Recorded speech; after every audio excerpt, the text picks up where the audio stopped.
I'm Gideon Alcantara, and today I will be discussing the basics of HTML elements and tags. What is HTML? HTML stands for Hypertext Markup Language. HTML is the standard markup language for creating web pages. Basic HTML covers the fundamental elements and tags that form the building block of web pages. This includes defining the page structure, adding text, creating headings, inserting images, and linking to other pages. So, HTML, ito ay consider natin, ay considered as the backbone of creating websites. Kasi, nandito sa, itong HTML ito, siya yung responsible para sa paglalagay natin ng image, ng mga headings, pati ng mga paglalagay natin ng text na nakikita natin sa isang website. So, ang unang elements na i-discuss natin ay yung HTML element. Bago yan, nais ko sabihin na bawat HTML elements ay nagsisimula sa opening tag and closing tag. Yan. For example, in the left picture, makikita natin na meron tayong dalawang HTML elements. Una ay yung heading, at sunod naman ay yung paragraph. Each one and P is the opening tag, where the tag with the slash is the closing tag. The text, this is a paragraph, is the content inside the element. Meron din naman tayong mga tags na hindi na kailangan ng closing tags. Example nga naman ay itong nasa ibaba, itong images, na kung saan ito ay HTML tag na kung saan naglalagay ng image sa ating HTML document. They are self-contained, often referred to as self-closing tags. In older HTML, they would end with a forward slash inside the closing bracket, but in HTML5, the forward slash is optional. So, ito na nga. The HTML tag is the root element of every HTML document. Ito yung encompasses the entire page. Kapag nagagawa tayo ng website, ang unang-unang HTML tag na makakatagpuan natin ay yung itong HTML tag. Magsisimula ang code natin sa HTML mula sa HTML tag, magtatapos din sa HTML tag. Lahat ng mga nasa loob nito ay yung nilalaman ng ating entire web page. Sunod ay the head element. It contains the metadata about the HTML document, such as title, character set, and links to external style sheets. This information is not directly displayed on the page but is used by browsers and search engine. So, the head tag. In the head tag, this is where we can find the title of the web page. We can also find here the external style sheets like CSS for the website design and JavaScript for the website functions. Next is the title tag. Defines the title of the web page, which appears in the browser tab or the window title bar. So, the title tag, ito nga yung kung saan nakikita na natin kung ano yung title ng isang web page na makikita natin sa ating URL. Next is the HTML element body.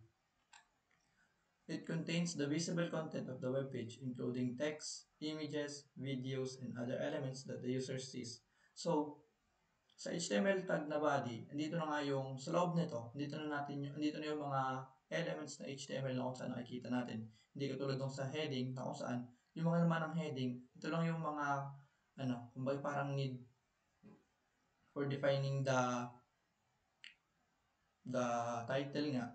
Tapos dito naman sa body, dito na yung mga bagay, ito na yung mga elements na kung saan nakikita natin, yung paragraphs, headings, yung mga picture, nasa loob na siya ng body na tag. Yan.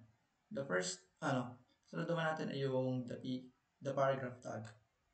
It represents a paragraph of a text. Itong P tag, ito yung ginagamit natin para makapaglagay tayo ng text nga. Tapos, yun, ginagamit siya para makapag-create tayo ng paragraphs. Sunod naman ay yung H1.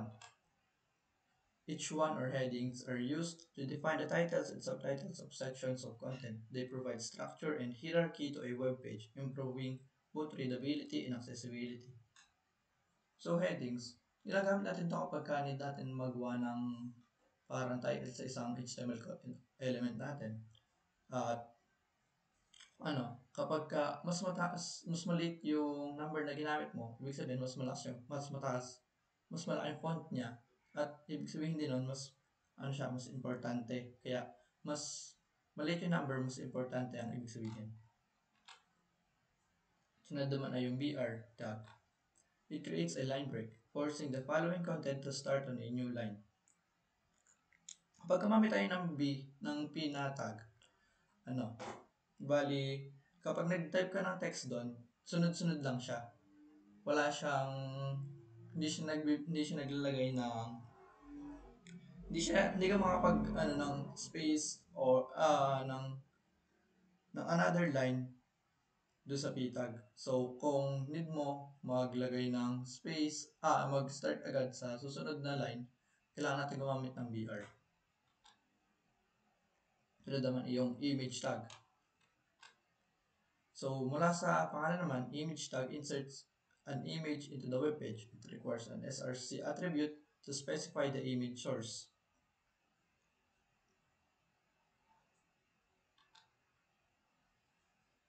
Sunod naman ay yung A tag or hyperlink. A tag creates a hyperlink, allowing users to navigate to another web page or resource. It requires an href attribute to specify the target URL. So, this tag, ito na yung tag na kung saan ginagamit natin kapag kailangan natin magpunta sa panibagong web page natin. Kasi sa isang HTML document, isa lang yung web page. Di ba? Mula sa Word na website. Ibig sabihin, ang website is a collection of web pages.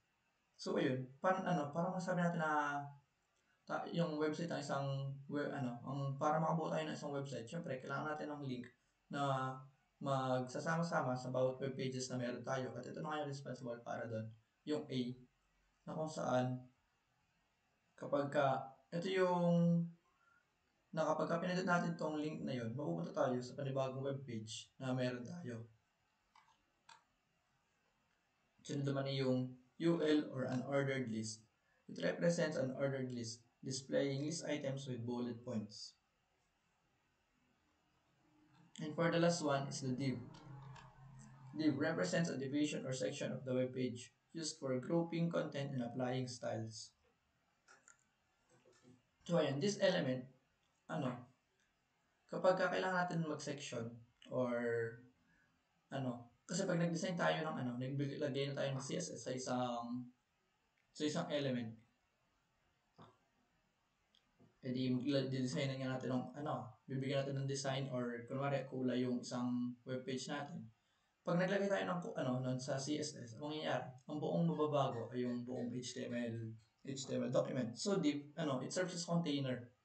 Na kung saan kapag kung need mo na yung specific section sa HTML document mo na ganito ang style na, ganito ang design, kulay, or may image sa loob, pwede natin gamitin yung div na tag para doon. So, ayun lamang po at maraming salamat.